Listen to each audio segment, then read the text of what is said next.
नमस्कार आप सभी को। और डेली करंट अफेयर्स के सेशन में स्वागत है आप सभी का। आप सभी उपस्थित हो जाएं, क्योंकि सबसे पहले जो हमें चर्चा करनी है वो नोट्स बनाने के तरीके पे करनी है। क्योंकि अभी तक जो आपके द्वारा नोट्स शेयर किए जा रहे हैं उसमें ज़्यादातर नोट्स जो हैं वो त्रुटिपूर्ण हैं, तो उसमें सुधार की ज़रूरत है। किस प्रकार से हमें सुधार करना है उसके बारे में पूर्व में भी मैंने आपको बताया है, लेकिन एक अलग सेशन के माध्यम से इसी में 5 मिनट में बताना चाहता हूँ कि किस प्रकार से आपको नोट्स तैयार करने हैं, विशेष रूप से जो मेरे द्वारा आप करंट अफेयर्स पढ़ते हैं, देखते हैं। तो सभी उपस्थित हो जाए और उसके बाद से हम चीज़ों की शुरुआत करते हैं प्रतिदिन की भांति। आज भी कुल प्रश्नों की जो संख्या है वो 10 है। 10 प्रश्नों को हम देखेंगे अधिकतम आधे घंटे में। और इसके साथ साथ पिछला जो आपको अभ्यास प्रश्न दिया गया था, आप में से काफ़ी छात्रों ने, आप में से काफ़ी लोगों ने उसका जवाब दिया है और बहुत ही बेहतर जवाब दिया है, संतुष्टि वाला जवाब दिया है, बहुत ही बेहतर प्रयास है।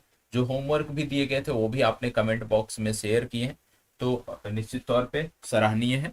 तो सभी उपस्थित हो जाएं और उसके बाद से आज से और भी गंभीरता से जो आपके प्रश्न बनते हैं, अभ्यास प्रश्न और जो होमवर्क दिए जाते हैं, उनका जवाब कमेंट बॉक्स में भी देना है और जो आपका एप्लीकेशन में शेयर किया जाता है वहां भी करना है, दोनों जगहों पे करना है, ठीक है। क्योंकि जितनी बार आप रिवाइज करोगे चीजों को उतना बेहतर होगा। और हमारा प्रयास इस सेशन के माध्यम से यही रहेगा कि हम आपकी भूगोल विषय वस्तु, विशेष रूप से जो विश्व भूगोल है ना, उसको इसी करंट अफेयर्स के सेशन में हम कंप्लीट करा ले जाएं। विश्व भूगोल के लिए आपको कभी पढ़ने की जरूरत ना पड़े।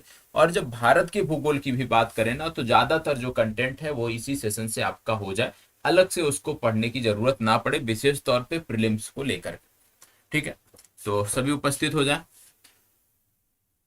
चले आप सभी उपस्थित हो जाएं और उसके बाद से शुरुआत करते हैं। चले धीरे धीरे उपस्थिति बढ़ रही है।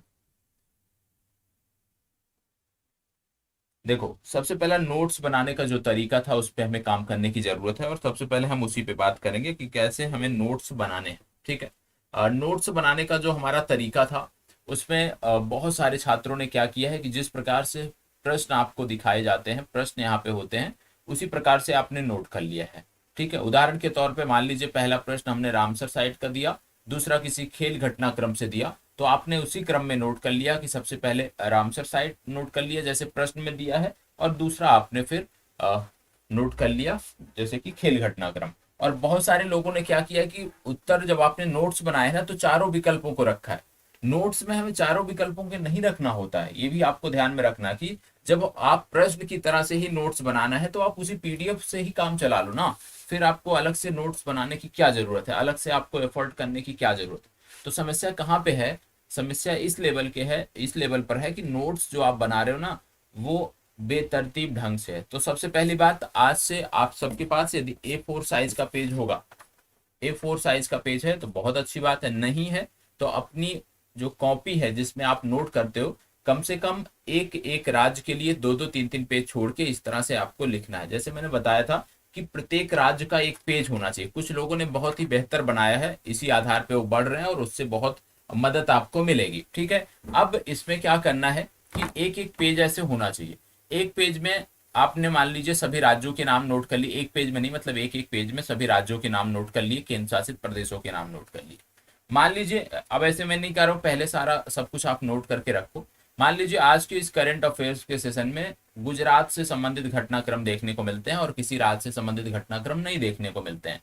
तो आपकी जिम्मेदारी बनती है कि गुजरात का एक पेज बनाओ। यदि आज आज से आप शुरुआत कर रहे हो तो गुजरात का एक पेज बनाओ, गुजरात टॉप में लिखो और जो भी करंट अफेयर्स घटनाक्रम है वो नीचे लिखते जाओ, क्रमवार लिखते जाओ। उदाहरण के तौर पे आज मान लीजिए गुजरात से हैं, कल के सेशन में गुजरात से संबंधित कोई प्रश्न नहीं है, कल के सेशन में हम राजस्थान से संबंधित प्रश्न रखते हैं। तो आपकी जिम्मेदारी बनती है कि राजस्थान से संबंधित जो प्रश्न दिए गए हैं उसको जाके एक दूसरा पेज बनाओ राजस्थान शीर्षक के अंतर्गत, और उसमें क्रमवार नोट करते हुए आप आगे बढ़ जाओ। तो ये चीजें आपको करनी है। इसके अतिरिक्त जो और आपको प्रयास करना है वो क्या करना है, उसमें हमें करना है कि एक तो हो गया राजस्थान का, एक हो गया आपका गुजरात का। अब आपको क्या करना है कि तीसरे दिन मान लो हम फिर से पढ़े और हमें देखने को मिल गया कि गुजरात से संबंधित घटनाक्रम है, तो तीसरे दिन के घटनाक्रम को उसी गुजरात वाले पेज पे आपको नोट कर लेना है। तो ये तो तरीका हो गया राज्यों से संबंधित फैक्ट नोट करने का।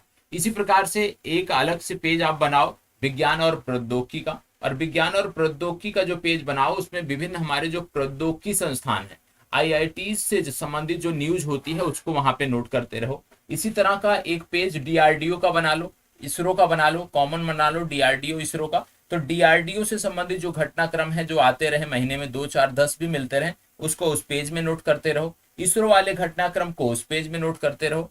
इसी के साथ साथ आपको कुछ अन्य पेज भी, जैसे खेल घटनाक्रम का एक पेज बना लो, खेल से संबंधित कुछ भी मैं बात करूं वहां नोट कर लो। एक पेज आप बना लो पुस्तिकाओं का, ठीक है, बहुत सारे पुस्तकों का विमोचन होता रहता है, ठीक है, तो उनके बारे में नोट कर लो। एक पेज आप बना लो पुरस्कारों का, उसी में राष्ट्रीय अंतर्राष्ट्रीय दोनों पुरस्कारों को नोट करते हुए जाओ। तो इस तरह से सेपरेट एक एक पेज आपको बनाना है, तब जाके चीजें आपकी बेहतर होंगी, ठीक है। क्योंकि अभी जो आप तरीका अपना रहे हो इससे आपको परीक्षा के समय में रिवीजन करने में आसानी नहीं होगी, और ये जो है तरीका आपका ठीक भी नहीं, ठीक है। तो जरूरी है बेहतर तरीके से करना है चीजों को। तो इसके लिए जरूरी है कि जिस तरीके से मैं बता रहा हूँ उसी को आप फॉलो करते हुए आगे बढ़ो, तभी चीजें आपकी बेहतर होंगी, ठीक है। तो प्रत्येक राज्य का एक पेज होना चाहिए, विज्ञान प्रौद्योगिकी का एक पेज होना चाहिए, खेल घटनाओं का, मतलब जितनी भी कैटेगरी आप डिवाइड कर सकते, नहीं डिवाइड कर सकते, आपके पास कोई करंट अफेयर्स की मैगजीन तो होगी ना, वहां पे कैटेगरी डिवाइड होती है ना, राष्ट्रीय घटनाक्रम, अंतरराष्ट्रीय घटनाक्रम, लेकिन हमने यहाँ पे राष्ट्रीय घटनाक्रमों को भी राज्यवार तोड़ दिया है, ठीक है। राष्ट्रीय घटनाक्रमों को पुरस्कारों में जो संधियां होती हैं इन सब में तोड़ दिया, तो अलग अलग कर दिया है। तो उसी प्रकार से एक विषय सूची आपकी होनी चाहिए कि मान लीजिए राष्ट्रीय घटनाक्रम पढ़ने हैं, तो राष्ट्रीय घटनाक्रम जाके कहाँ से पढ़ने, ठीक है। एक पेज हमेशा मिसलेनियस का होना चाहिए, उसमें मंत्रालय से संबंधित कुछ भी है तो जाके नोट कर सकते हो। इसी तरह से अंतरराष्ट्रीय स्तर के जो घटनाएं हैं, जैसे कुछ देश लगातार चर्चा में रहते हैं, रूस हो गया, चीन हो गया, इसराइल हो गया, अमेरिका हो गया, लगातार चर्चा में रहते हैं, भारत से अच्छे संबंध भी इनके हैं, तो इनके लिए एक अलग सेपरेट पेज बना लो, इनसे संबंधित जो भी घटनाक्रम है आप जाके वहीं पे नोट कर लो। तो इस तरह से यदि आप करोगे तब आपको रिवीजन में आसानी होगी और चीजों को बेहतर करने में मदद मिलेगी। और इसके अतिरिक्त एक और समस्या मुझे देखने को मिली, क्या, जैसे मान लीजिए कोई प्रश्न हमने पूछा, तो प्रश्न फॉर्मेट में जैसे हमने पूछ लिया कि वर्ष 2029 के एशियन विंटर गेम सऊदी अरब में खेले जाएंगे, हमने बता दिया आपको, ठीक है। अब आप क्या नोट कर रहे हो, ऐसे नोट कर रहे हो वर्ष 2029 के एशियन विंटर गेम कहाँ खेले जाएंगे, फिर आगे नोट कर रहे हो सऊदी अरब। तो प्रश्न के रूप में नहीं लिखना है ना, अब आपको उत्तर पता चल गया तो उसको कन्वर्ट कर लो अपने शब्दों में कि वर्ष 2029 के एशियन विंटर गेम सऊदी अरब में खेले जाएंगे, इस तरह से लिख लो ना। अब वो जो प्रश्नवाचक चिन्ह था कि कहाँ खेले जाएंगे, उस तरह क्यों नोट करोगे आप, ठीक है। तो थोड़ा सा चीजों को सुधार करना है, ठीक है, अपने स्तर से सुधार करना है, तब जाके चीजें हमारी बेहतर होंगी। चलिए अब शुरुआत करते हैं और आज के प्रश्नों की बात करते हैं। प्रश्न संख्या पूर्व की भांति 10 ही है। सबसे बढ़िया प्रश्न आप कह सकते हो, जो सबसे महत्वपूर्ण प्रश्न है, 100% आपकी परीक्षा में पूछा जाएगा, कोई भी परीक्षा आगामी होने वाली होगी, ठीक है। अब मार्च के बाद से कोई भी परीक्षा होने वाली होगी तो यह प्रश्न जरूर आपको देखने को मिलेगा, क्योंकि इसमें एक महत्वपूर्ण उपलब्धि है, क्योंकि अब उम्मीद है, 100% उम्मीद है कि इस संस्था का जो कार्यभार होगा एक भारतीय संभालेंगे, जो अभी मास्टर कार्ड के सीईओ हैं, तो इसलिए ये संस्था चर्चा में है। बोला जा रहा है हाल ही में चर्चा में रहे डेविड मलपास का संबंध किस संस्था से था। आप जानते हैं डेविड मलपास ने अपने पद से जो है त्यागपत्र दे दिया है, और इस पद पर अब नियुक्ति के लिए जो सबसे महत्वपूर्ण नाम उभर कर सामने आ रहा है वो मास्टर कार्ड के सीईओ का नाम आ रहा है, और वो भारतीय हैं, और इसी संदर्भ में ये संस्था सबसे महत्वपूर्ण हो जाती है। तो बताएं डेविड मलपास किस संस्था से जुड़े थे, किस संस्था के प्रमुख थे, ये आपको बताना है। 4 विकल्प यहाँ पे दिए हैं, इन 4 विकल्पों के आधार पे आपको चुनाव करना है। विश्व बैंक, अंतरराष्ट्रीय श्रम संगठन, विश्व व्यापार संगठन, नॉर्थ अटलांटिक ट्रीटी ऑर्गेनाइजेशन।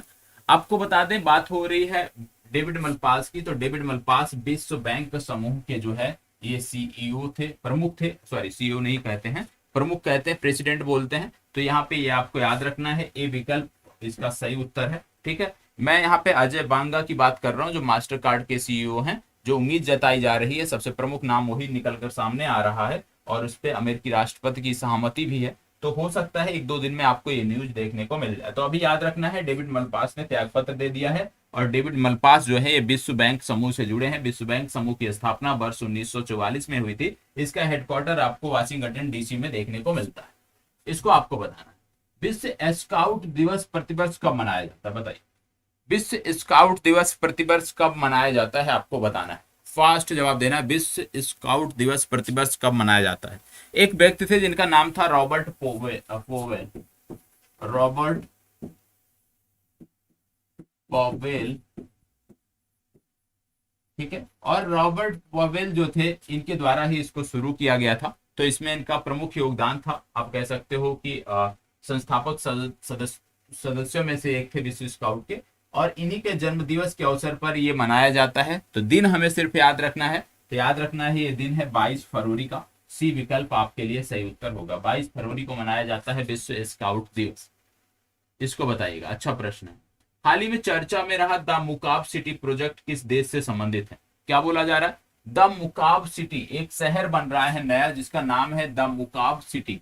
आपसे पूछा जा रहा है ये द मुकाब सिटी प्रोजेक्ट जो है ये किस देश से संबंधित है। 4 देशों के यहाँ पे नाम दिए हैं, यूएई दिया है, दक्षिण कोरिया दिया है, इसराइल दिया है और सऊदी अरब दिया है। तो आपको बताना है द मुकाब सिटी प्रोजेक्ट किस देश से संबंधित है। चलिए फास्ट बताइएगा। पिछले दिनों मैंने आपको एक और शहर बताया था, नियोम शहर, यदि किसी को याद हो।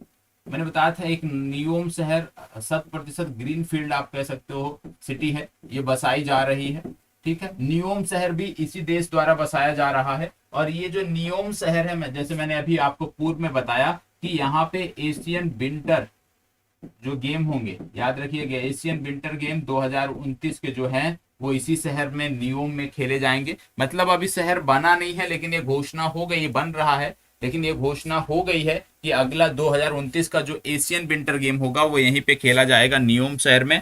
और आपको बता दें द मुकाब सिटी जो है ये क्यूब के आकार का एक शहर है। याद रखिएगा, किसके आकार का एक शहर है, ये क्यूब के आकार का एक शहर है, ये आपको पता होना चाहिए। और क्यूब के आकार का ये जो शहर है, इसकी हाइट की यदि हम बात करते हैं तो इसकी हाइट आपको जो देखने को मिलती है, नोट कर सकते हो, इसकी हाइट है 400 मीटर। मतलब 400 मीटर हाइट का ये शहर है, ठीक है। 400 मीटर हाइट का ये शहर है, क्यूब के आकार का शहर है। और इसको बसा रहा है कौन, इसको बसा रहा है सऊदी अरब, ठीक है। इसको बसा रहा है कौन, इसको सऊदी अरब बसा रहा है, ये आपको पता होना चाहिए। सऊदी अरब की जब बात करते हैं तो आपको पता होगा एक लाल सागर आपको देखने को मिलता है, मैप में आपने देखा होगा। और मैंने आपको पहले भी बताया कि यदि हमारे सेशन को आप देखते हैं तो एटलस आपके पास अनिवार्य रूप से होना चाहिए, ठीक है। लाल सागर की बात करते हैं। लाल सागर को आप जानते हैं कि लाल सागर में यदि हम बात करें तो एशिया के 2 देश कौन कौन से, सऊदी अरब और यमन। और अफ्रीका के 4 देश इससे सीमा साझा करते हैं, जिनमें मिस्र, सूडान और जिबूती और इरिट्रिया आते हैं। तो ये 4 देशों के नाम पता होना चाहिए, +2 सऊदी अरब और यमन के भी बारे में पता होना चाहिए। इससे संबंधित 2 जल संधियां हैं, उनके बारे में भी अभी हम बात करेंगे, क्योंकि यहाँ पे गलती से यहाँ पे जो चित्र लगाना चाहिए था इस प्रश्न के बाद, वो दूसरे प्रश्न में सेट हो गया है। तो इसके बारे में भी हम डिटेल से आगे चर्चा करने वाले हैं, ठीक है। और यहीं से जुड़ा हुआ आपको होमवर्क भी दिया जाएगा।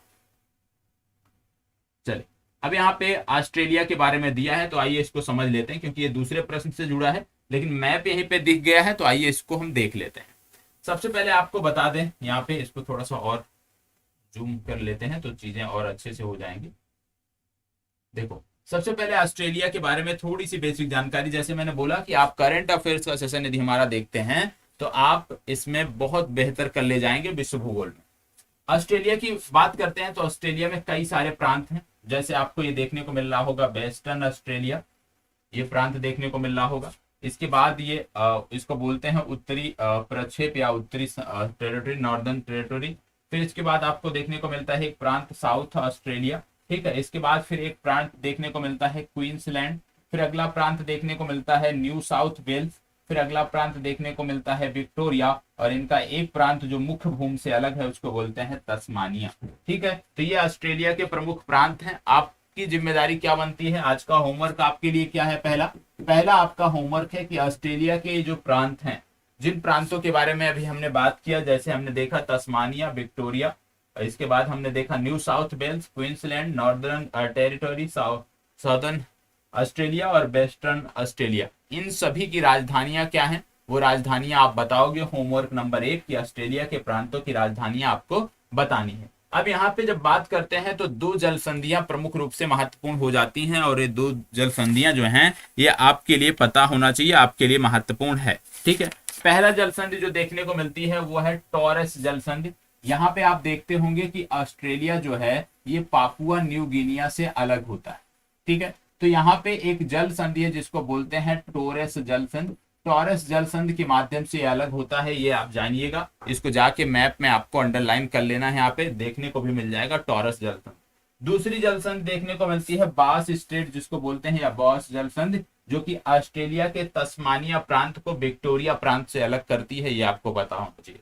तो ऑस्ट्रेलिया के संदर्भ में दो प्रमुख जल संधियों को हमने देखा, इनके सभी प्रांतों को हमने देखा। ऑस्ट्रेलिया के संदर्भ में आपने पढ़ा होगा कि ग्रेट बैरियर रीफ पाई जाती है। ग्रेट बैरियर रीफ कहाँ पाई जाती है? ग्रेट बैरियर रीफ ऑस्ट्रेलिया के उत्तर पूर्वी क्षेत्र में पाई जाती है। और यदि हम प्रांत की बात करें तो प्रमुख रूप से ये क्वींसलैंड प्रांत में आपको देखने को मिलती है। ठीक है, ये आपको देखने को मिल गया, ये हो गया आपका ग्रेट बैरियर रीफ। ऑस्ट्रेलिया में कई सारे मरुस्थल आपको देखने को मिलते हैं, जैसे ग्रेट सैंडी मरुस्थल, गिब्सन मरुस्थल, तनामी डेजर्ट, तनामी मरुस्थल, फिर इसके बाद विक्टोरिया मरुस्थल, फिर इसके बाद सिंपसन डेजर्ट आपको देखने को मिलता है। तो ऑस्ट्रेलिया में कई सारे डेजर्ट जो हैं, कई सारे मरुस्थल जो हैं वो आपके पश्चिमी भाग में देखने को मिलते हैं, पश्चिमी ऑस्ट्रेलिया में देखने को मिलते हैं, और इनके नाम आपको पता होना चाहिए। ग्रेट सैंडी गिब्सन हो गया, सिंपसन हो गया, विक्टोरिया हो गया, तानामी हो गया, ये डेजर्ट हैं जो आपको पता होने चाहिए। इसमें कई सारी रेंज भी हैं जो आपको पता होना चाहिए। आप जाएंगे मैप में तो आपके लिए एक होमवर्क है, क्योंकि ऑस्ट्रेलिया के संदर्भ में एक प्रश्न जो बनता है, यदि बनता है तो वो इनकी झीलों से संबंधित प्रश्न पूछा जाता है। ठीक है, तो आपकी जिम्मेदारी बनती है, होमवर्क नंबर 2 है आपका, कि ऑस्ट्रेलिया में जो झीलें हैं उनके बारे में आप बताओगे कि कितनी झीलें जो हैं आपको यहाँ पे देखने को मिलती हैं। आप जाओगे मैप में तो बहुत आसानी से आपको ये चीजें देखने को मिल जाएंगी, तो इसको जाके आपको देख लेना है। ठीक है, तो ये चीजें हो गई। इसके बाद आप जाके इसमें क्या और कर सकते हो, इसके अतिरिक्त ऑस्ट्रेलिया की जब आप अवस्थिति देखते हो तो इसमें कौन सा सागर कहाँ पे है, इसको भी जाके आप देख सकते हो। ठीक है, तो ये आज आपका होमवर्क है, इसको खूब अच्छे से करके आइएगा। सबसे पहले ऑस्ट्रेलिया के प्रांतों के नाम लिखेंगे, ऑस्ट्रेलिया के प्रांतों की राजधानियों के बारे में आप बताएंगे, और ऑस्ट्रेलिया के प्रांतों की राजधानियां बताने के बाद फिर आपको क्या करना है, इनकी झीलों के बारे में बताना है। ये बेसिक जानकारी है, इसको करके आपको यूट्यूब के कमेंट बॉक्स में भी बताना है, और बाकी जैसे आप अपना होमवर्क शेयर करते हो वहां पर भी आपको इसकी जानकारी देनी। ठीक है, चलिए प्रश्न संख्या 4। प्रश्न संख्या 4 क्या कह रहा है? हाल ही में चर्चा में रहा LEFT-42 सुपरसोनिक ट्रेनर विमान को किस कंपनी ने बनाया है? सुपरसोनिक ट्रेनर विमान है, इसको किस कंपनी ने बनाया है आपसे पूछा जा रहा है। नाम क्या है? HLF-42। ये जो कंपनी है कौन सी है जिसने इसका निर्माण किया है, ये आपसे पूछा जा रहा है, बताएं। फास्ट जवाब दीजिएगा। आपको बता दें इस कंपनी की स्थापना जो है वो वर्ष 1940 में हुई थी, वर्ष 1940 में हुई थी। इसका हेडक्वार्टर बेंगलुरु में देखने को मिलता है, और जैसे मैंने आपको बेंगलुरु बता दिया, आपका जवाब आ जाना चाहिए, क्योंकि जब एयरबस की बात करते हो तो एयरबस भारतीय कंपनी नहीं है, HAL की बात करते हो भारतीय कंपनी है, बोइंग की बात करते हो भारतीय कंपनी नहीं है, और ना ही लॉकहीड मार्टिन जो है भारतीय कंपनी है। तो यहाँ पे जैसे बेंगलुरु में बताया तो हेडक्वार्टर बेंगलुरु में है, तो संभावना बढ़ जाती है कि भारतीय कंपनी ही होगी, और उस आधार पे आप HAL को टिक कर सकते हैं, मतलब HAL सही उत्तर है। आप जानते हैं एक स्थान कर्नाटक में पड़ता है तुमकुरु, और ये जो तुमकुरु नामक स्थान पड़ता है, कहाँ पे पड़ता है? तुमकुरु नामक स्थान पड़ता है कर्नाटक में, और कर्नाटक में ये जो तुमकुरु नामक स्थान पड़ता है, यहाँ पे आपको पता होना चाहिए कि हेलीकॉप्टर निर्माण फैक्ट्री जो है वो HAL लगा रही है, ये आपको पता होना चाहिए। हेलीकॉप्टर निर्माण फैक्ट्री लगा रही है तुमकुरु, और तुमकुरु कहाँ पे पड़ता है? कर्नाटक में पड़ता है, और इस संदर्भ में भी HAL आपका महत्वपूर्ण हो जाता है। आगे बढ़ते हैं। महिला प्रीमियम लीग 2023 का आयोजन किस राज्य में होगा? महिला प्रीमियम लीग की बात हो रही है। आप जानते हैं जैसे पुरुषों का प्रीमियम लीग है IPL, उसी प्रकार से महिलाओं का प्रीमियम लीग शुरू हुआ है, जिसमें कुल 5 टीमें पहली बार भाग लेंगी, क्योंकि ये पहला संस्करण है। और सबसे महंगी खिलाड़ी के रूप में स्मृति मंधाना जो है, इनका चयन हुआ है सबसे महंगी खिलाड़ी के रूप में। ठीक है, ये आपको पता होना चाहिए। तो पहले संस्करण की सबसे महंगी खिलाड़ी है स्मृति मंधाना। 5 टीमें इसमें कुल होंगी। आयोजन कहाँ पे होगा? तो आयोजन इसका महाराष्ट्र में होगा। महाराष्ट्र में कहाँ पे होगा, तो मुंबई के 2 स्टेडियम इसके लिए चिन्हित किए गए हैं। इन्हीं 2 स्टेडियमों में आपको ये देखने को मिलेगा। प्रायोजक कौन है, तो याद रखिएगा टाटा। तो यहाँ पे जो होगा इसको बोला जाएगा टाटा महिला प्रीमियम लीग। ये आपको पता होना चाहिए, इतनी बेसिक जानकारी है। तो इसका सही उत्तर है बी विकल्प, महाराष्ट्र। ठीक है, तो टोटल टीमें कितनी हैं और सबसे महंगी खिलाड़ी के रूप में कौन रहे, इतना याद रखिएगा। बाकी रिजल्ट आएगा तो उसके बाद हम चर्चा करें। I2U2 संगठन की पहली उप मंत्रालयी बैठक का आयोजन किस देश में किया जाएगा, क्या बोला जा रहा है। I2U2 संगठन की पहली उप मंत्रालयी बैठक का आयोजन किस देश में किया जाएगा, ये आपको बताना है। चलिए बताइएगा क्या बोला जा रहा है। I2U2 जानते हैं ना, I2 का मतलब क्या हो गया, इंडिया और इसराइल। U2 का मतलब क्या हो गया, USA और UAE की बात हो रही है। तो यहाँ पे बोला जा रहा है कि पहली उप मंत्रालय बैठक का आयोजन किस देश में किया जाएगा। भारत में किया जाएगा, इसराइल में किया जाएगा, संयुक्त अरब अमीरात में किया जाएगा या अमेरिका में किया जाएगा। इनमें से आपको बताना है कि कहां पर किया जाएगा। चलिए फास्ट बताइएगा, कहां पर किया जाएगा। I2U2 संगठन की पहली उप मंत्रालय बैठक का आयोजन किस देश में किया जाएगा। चलिए याद रखिएगा, इसका आयोजन होगा UAE में, संयुक्त अरब अमीरात में इसका आयोजन देखने को मिलेगा। ठीक है, जायद तलवार नामक सैन्य अभ्यास हम इनके साथ करते हैं। अगला प्रश्न, हाल ही में चर्चा में रहा जादुई पिटारा को किस संगठन ने लॉन्च किया है।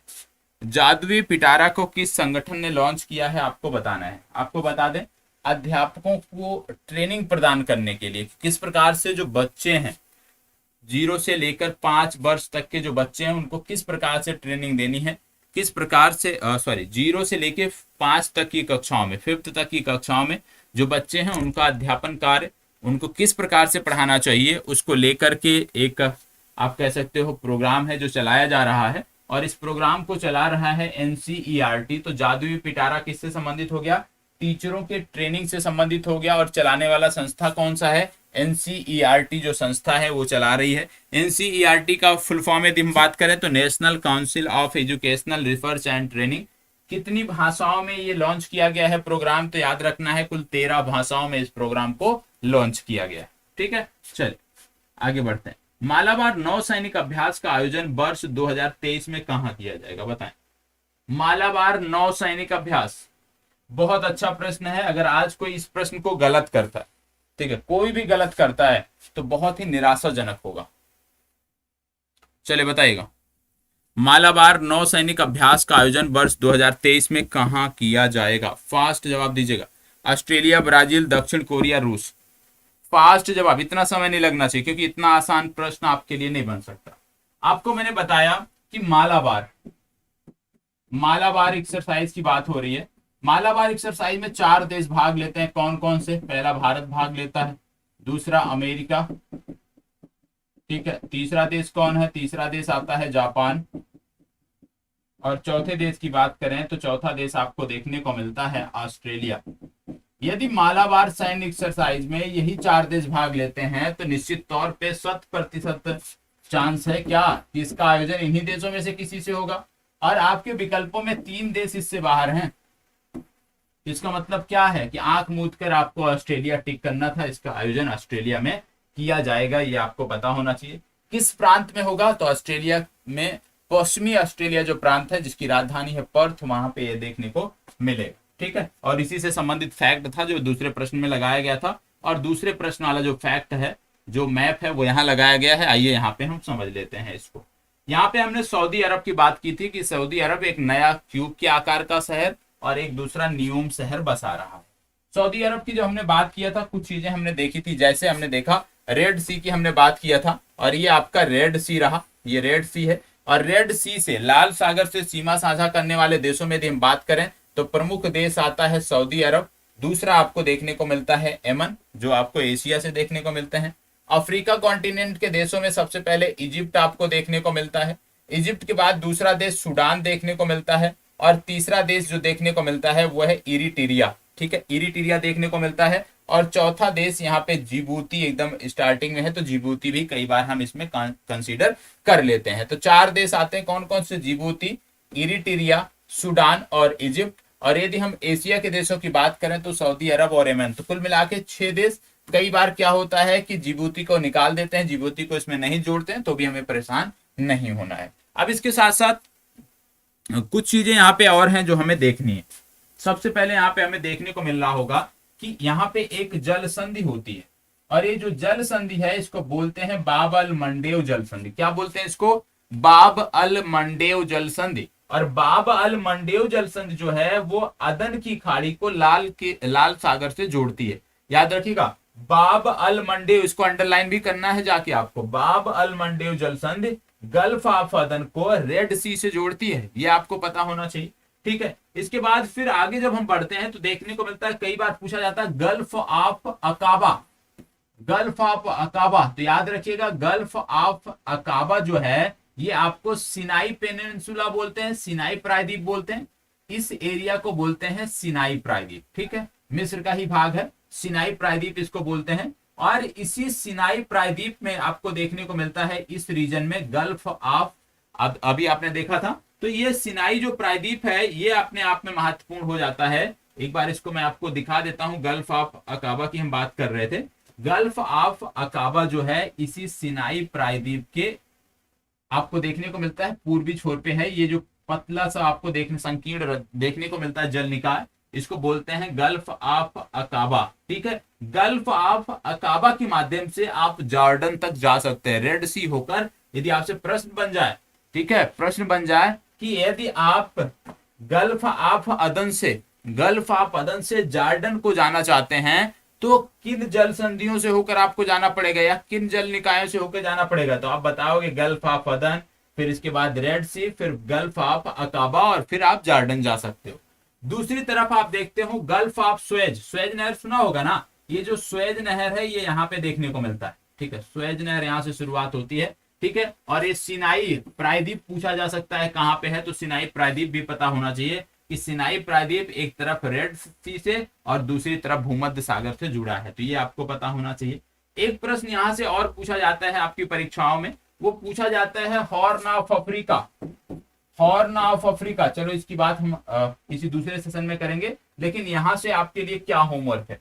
यहाँ से आपके लिए होमवर्क है कि रेड सी से, लाल सागर से सीमा साझा करने वाले जो देश हैं, इन देशों की राजधानियां, इन देशों की मुद्राएं, और मैप पे जाके आप इनको अंडरलाइन करोगे। और जो दो जल संधियां, जैसे बाब अल मंडेव जल संधि आपने देखा, और बाब अल मंडेव के बाद फिर आपने देखा दो, आप कह सकते हो खाड़ी को, जैसे गल्फ ऑफ अकाबा हो गया और गल्फ ऑफ सुएज, इसको जाके अंडरलाइन करोगे। तो इस मैप में थोड़ी सी एक्सरसाइज आपको जाके करनी है। ठीक है, चलिए बढ़ते हैं आगे। इसी प्रकार से प्रत्येक दिन प्रयास रहेगा, प्रत्येक दिन क्लास में इस तरह की कुछ चीजें रखी जाएं जिससे आपकी चीजें बेहतर हो। इसको बताइए, अग्नि वॉरियर युद्ध अभ्यास भारत किस देश के साथ करता है? अग्नि वॉरियर नामक युद्ध अभ्यास हम किस देश के साथ करते हैं, यही आपसे पूछा जा रहा है, बताइए। आपको बता दें ये देश जो है ये इन दिनों चर्चा में है, क्योंकि हमारा जो आप देखते होंगे यूपीआई है ये पे नाउ से लिंक हो गया है। किससे लिंक हो गया है? पे नाउ।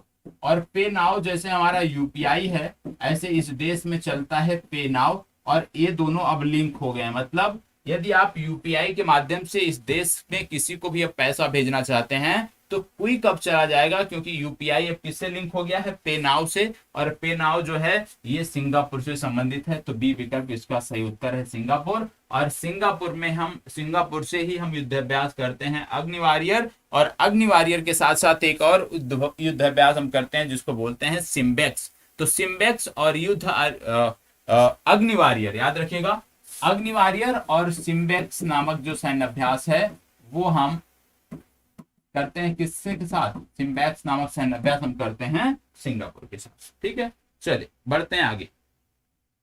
बोला जा रहा हाल ही में चर्चा में रहा अल्मा टेलीस्कोप कहां स्थापित है? अल्मा टेलीस्कोप की बात हो रही है। अल्मा का फुल फॉर्म बता देंगे तो आप शायद जवाब दे दो। अल्मा का फुल फॉर्म है आटाकामा, नोट कर लीजिएगा, अल्मा का फुल फॉर्म नोट करना है तो आटाकामा लार्ज मिलीमीटर सब मिलीमीटर एरी। ठीक है, क्या नोट करना है? आटाकामा लार्ज मिलीमीटर सब मिलीमीटर एरे। इसको आप नोट मत करिए, सिर्फ अपनी जानकारी के लिए रखिए। तो अल्मा जो टेलीस्कोप है, जैसे बोला आटाकामा, अब आटा कामा कहाँ पढ़ा है, 2 कक्षा पूर्व आपने पढ़ा था, मैंने होमवर्क भी दिया था आटा कामा के बारे में। आटा कामा मरुस्थल की जब बात करते हो तो विश्व का सबसे शुष्क मरुस्थल है, और आटा कामा जो मरुस्थल है ये चिली में देखने को मिलता है। संबंधित कहां से हो गया ये, मतलब अल्मा टेलीस्कोप का संबंध कहां से है, चिली से है। चिली किस कॉन्टिनेंट में पड़ता है, चिली पड़ता है दक्षिण अमेरिका कॉन्टिनेंट में, मतलब इसका सही जवाब क्या हो जाएगा, बी विकल्प इसका सही जवाब हो जाएगा। बी विकल्प इस प्रश्न के लिए सही उत्तर है। अब क्योंकि लगातार 2 दिन हमने आपको दक्षिण अमेरिका के बारे में जानकारी लिखने को दी है, उम्मीद करता हूं कि आप उसको कंप्लीट भी किए होंगे। ठीक है, नहीं किए हैं तो आज के बाद से दक्षिण अमेरिका के बारे में मैं आपको फैक्ट कुछ बता दूंगा, और फिर उस आधार पे उसको रट जाइएगा, और बार बार जब भी दक्षिण अमेरिका की बात आएगी उसको लिंक कर लेना है। ठीक है, चलिए बढ़ते हैं आज के अभ्यास प्रश्न पे, जिसका जवाब आप सबके लिए कंपलसरी है देना, और कमेंट बॉक्स में मुझे इसका जवाब चाहिए। जब जवाब की बात करते हैं तो आपको प्रयास करना है ना उस फैक्ट के बारे में जितना जानकारी आप दे सके। जैसे इसमें किसी राज्य के बारे में पूछा गया है, ठीक है, तो आप इस राज्य के बारे में जितनी जानकारी रखते हो दे सकते हो। जैसे एक उत्सव के बारे में पूछा गया है तो इस राज्य में कोई यदि अन्य उत्सव है उस उत्सव के बारे में भी आप हमें बता सकते हो। ठीक है, क्या बोला गया है, यूनिइंग अरन नामक उत्सव किस राज्य से संबंधित है, क्या बोला जा रहा है, यूनिइंग अरन नामक उत्सव किस राज्य से संबंधित है, आपको बताना है। करंट अफेयर्स का ये आज का अभ्यास प्रश्न है, और इसको जरूर करके सबमिट करना है। और नोट्स कैसे बनाने हैं उसका तरीका मैंने आपको बता दिया है, और उसी आधार पर नोट्स बनाइएगा तो उसका बेनिफिट आपको मिलेगा। ज्यादा से ज्यादा अभ्यास प्रश्नों का कमेंट बॉक्स में जवाब दिया करें। जो आपको होमवर्क दिए जाते हैं उनका भी जवाब कमेंट बॉक्स में दिया करें। आप में से कुछ शायद बहुत बेहतर कर रहे हो, 1 महीने निरंतर कर लीजिए इन सब चीजों को। इसके बाद आप अपने आप का मूल्यांकन करिएगा। करंट अफेयर्स के स्तर पे बहुत बड़ा बदलाव आपको देखने को मिलेगा। और जब आप इस तरह से बढ़ोगे ना आगे, तो कभी करंट अफेयर्स जो है रटने का मन नहीं करेगा कि वार्षिकांक लेके रट लो। आपको ऐसे ही मन करेगा कि इसी प्रकार के सेशन से करंट अफेयर्स को पढ़ें। तो ये आपको कंप्लीट करना है, ठीक है। और मिलते हैं कल के सेशन में, तब तक के लिए इसी प्रकार बने रहें। और कोई भी यदि आपकी चिंता है तो कमेंट बॉक्स में हमें बता सकते हैं, निश्चित तौर पे उसका समाधान किया जाएगा।